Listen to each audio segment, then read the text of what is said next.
Porque la educación nos convoca a todos. En ADN abrimos un espacio para asumir juntos el desafío de aprender.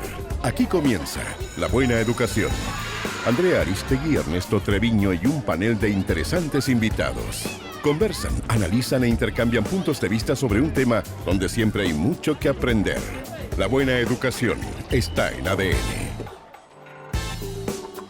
¿Qué tal? ¿Cómo están? Muy buenas tardes a un nuevo capítulo de La Buena Educación. Este día domingo que además es muy especial porque estamos celebrando a todos los papás que sabemos tienen mucho interés en los temas que tratamos aquí en La Buena Educación, así que les mandamos un abrazo a cada uno de ustedes si están escuchándonos a esta hora aquí en Radio ADN. Hoy los vamos a invitar a profundizar en la maravillosa complejidad del cerebro, esta masa de tejido que tiene unos 100.000 millones de células nerviosas conectadas unas con otras y responsables del control de todas las funciones mentales. Cómo el avanzado, aunque todavía limitado conocimiento científico de este órgano es esencial para poder avanzar en los procesos de aprendizaje desde nuestros primeros minutos de existencia, nuestros primeros minutos de vida, y lo que es más esperanzador y lo más importante también es cómo ese conocimiento nos puede ayudar a avanzar en una educación para la inclusión. Hoy en La Buena Educación hablamos de neuroeducación y lo hacemos con además unas tremendas invitadas. Ernesto Treviño, ¿cómo estás? Muy bien, Andrea, muy buenas tardes y buenas tardes a todos los colegas papás. Muchas felicidades en su día. El día de hoy estamos acompañados en este primer bloque por Ana Lucía Campos, directora general de Cerebrum Latinoamérica y experta en neurociencia educacional, para comentar de cómo la neurociencia puede ser bajada a la sala de clases, cómo todos estos conocimientos que hemos ido adquiriendo en el campo científico respecto de la edad temprana y las oportunidades de desarrollo para los niños pueden acompañarnos en la sala de clase, en la educación, para potenciar el desarrollo de los niños y también para potenciar su inclusión. Ana Lucía, muchísimas gracias por acompañarnos, nuestra invitada internacional, además una experta en este tema. Y bueno, partamos por lo más básico, ¿no? ¿De qué hablamos cuando hablamos de neuroeducación? Que quizás para algunos puede ser algo muy alejado y muy complejo de entender. Uh-huh. ¿De qué estamos hablando? Muchísimas gracias, estoy súper feliz de estar aquí. Felicitaciones por el programa.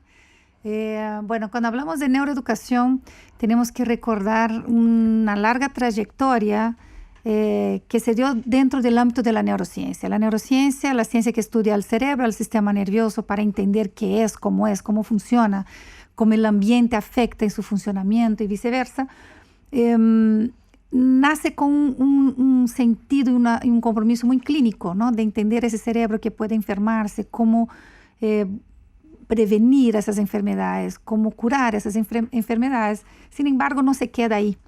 Se abre un panorama espectacular cuando se empieza a investigar el cerebro humano, se empieza a ver la cognición, se empieza a ver la fuerza de las emociones en el cerebro. Entonces, todas las investigaciones que se fueron dando en los laboratorios de neurociencia y que comenzaron a salir de esas 4 paredes del laboratorio y llegar a la sociedad en sí, comenzaron a interesar muchísimo a diferentes disciplinas. Y una de esas disciplinas es exactamente la educación. ¿Y por qué interesó mucho educación? Porque muchas cosas que se hacen el día a día en el aula son investigadas en el laboratorio por los neurocientíficos. Eso, ¿no? es bien relevante, porque hay muchas cosas que uno va intuyendo respecto a los procesos de aprendizaje, de cómo se pueden ir mejorando, pero son cosas que ya están comprobadas científicamente. Y yo, cuando me puse a investigar respecto a este tema, que me parece que es fascinante, una de las primeras conclusiones que saqué es que todavía estamos muy atrasados en términos de la manera en que estamos enseñándole a nuestros hijos, a nuestros niños en las salas de clase y desde muy pequeñitos en los jardines infantiles. Vamos detallando o vamos avanzando en cuáles son para ti, Ana Lucía, los ejes de un buen aprendizaje. ¿Qué es lo que uno puede ir concluyendo respecto al conocimiento científico que tenemos hasta ahora del cerebro y del sistema nervioso central? Para llegar ahí, solo hago un paréntesis. De toda esa investigación que sale de la neurociencia, como existían esos temas que acabas de mencionar, que interesan al campo educativo, fue casi obligatorio abrir una nueva rama de la neurociencia, porque ya hay la neurociencia cognitiva, hay la neurociencia social, la neurociencia afectiva, pero fue casi obligatorio abrir una rama nueva de la neurociencia que se llama neurociencia educacional. Y esa neurociencia educacional, ¿qué es lo que busca? Busca investigar y entender todos estos temas que son importantísimos para el sistema educativo. Y ahí entrando a tu pregunta, lo que importa ahorita para nuestras reformas, para todo lo que hacemos, es dar sentido a lo que está sucediendo.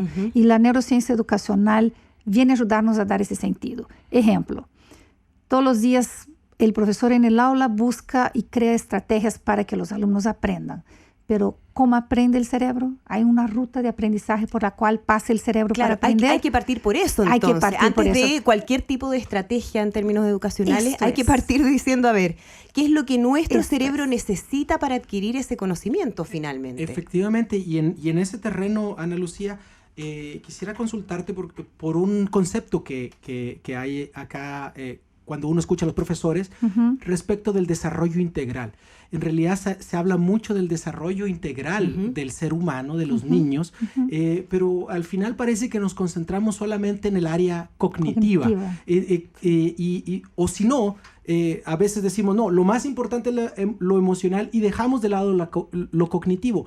¿Qué nos dice la neurociencia y la neuroeducación respecto de cómo conducir los procesos de enseñanza y aprendizaje en el aula para que sean armónicos y lleven a ese desarrollo integral? Excelente, porque cuando hablamos de neurociencia educacional, una cosa muy importante es tener en mente que no queremos cerebrizar la educación, queremos humanizar la educación. Y el órgano que nos hace ser humanos es el cerebro. Claro. Y este órgano que nos hace ser humanos y está vinculado a un proceso de desarrollo humano, tiene 6 dimensiones básicas. ¿Y cuáles son esas 6 dimensiones básicas? ¿Qué es son las que nos lleva, perdón, no, está bien, perfecto. Que nos lleva a ese desarrollo integral que planteas. El área cognitiva, el área social, el área sensorial, que casi todos se olvidan de esta área. Sí, pues. El área motora o física, el área moral, ¿no? Entonces, me falta una sensorial, física, emocional, cognitiva. Ya sé cuál me faltó. Moral, espiritual y reflexiva. Entonces, nosotros somos un conjunto de estas dimensiones. Y todas estas tienen que ir de la mano, no pueden avanzar de manera separada, ¿no? Y lo más increíble es que hay mecanismos neurales que subyacen a cada una de estas áreas. Y esto, cuando tú planteas en un centro educativo, yo estoy trabajando, haciendo estrategias para el desarrollo integral, lo primero que un papá tiene que preguntar, a ver, ¿qué haces por el desarrollo moral? ¿Qué haces por el desarrollo sensoperceptivo? Porque, por ejemplo, yo quiero que los chicos sean buenos en los laboratorios de química, en media, ¿no? Exacto. Pero si este chico no aprendió en los primeros años de vida a utilizar esa percepción, observar, percibir, identificar, o sea, utilizar sus sentidos, en ese laboratorio en media, él no logra, ¿me entiendes? Las capacidades punto, básicas. Ana Lucía, me parece que es muy importante y me gustaría profundizar en él, porque finalmente el cerebro también va desarrollándose y tiene ciertas etapas, ¿no?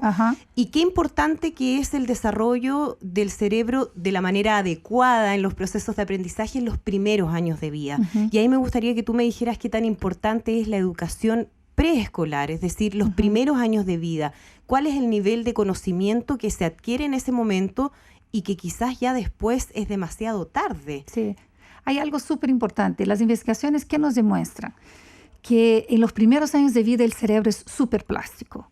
¿Y por qué es tan plástico ese cerebro? Porque existe un porcentaje, o sea, nosotros somos fruto de 2 factores, genética y ambiente. ¿Cierto? Entonces, el sistema nervioso central y el cerebro se construye por una orden genética. Sin embargo, él ha dejado un porcentaje para que el ambiente ayude a terminar esa construcción. O sea, el ambiente es fundamental. No podemos echarle la culpa a la genética respecto a lo que va a ser el aprendizaje de los seres humanos después. Sí.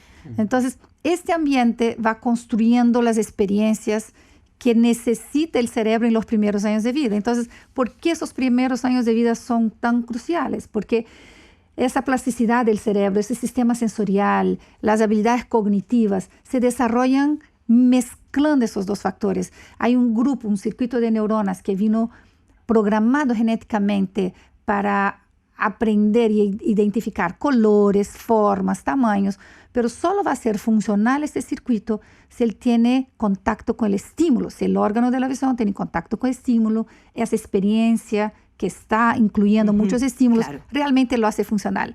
Entonces es donde decimos, quiero el desarrollo, queremos que los chicos en nuestros colegios se porten bien, tengan habilidades sociales, emocionales. Y yo pregunto, ¿qué es lo que desde el currículo escolar se ha planteado el desarrollo de esas habilidades socioemocionales? Exacto. Entonces, tengo genéticamente la carga para desarrollar esto, pero del ambiente necesito los insumos para que los circuitos sean funcionales. ¿Qué tanto se puede aprender en esa época de primeros años de vida, ¿no? Uh-huh. ¿Y qué tipo de conocimientos se pueden adquirir y de qué manera se puede ir moldeando eso después? Es un tema que vamos a seguir conversando, está súper interesante. Estamos conversando en La Buena Educación con Ana Lucía Campos, directora general de Cerebrum Latinoamérica y experta en neurociencia educacional. Estamos también por streaming para quienes nos siguen a través de la página web de ADN.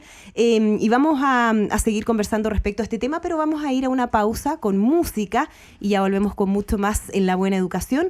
Esto es Fast Car de Tracy Chapman.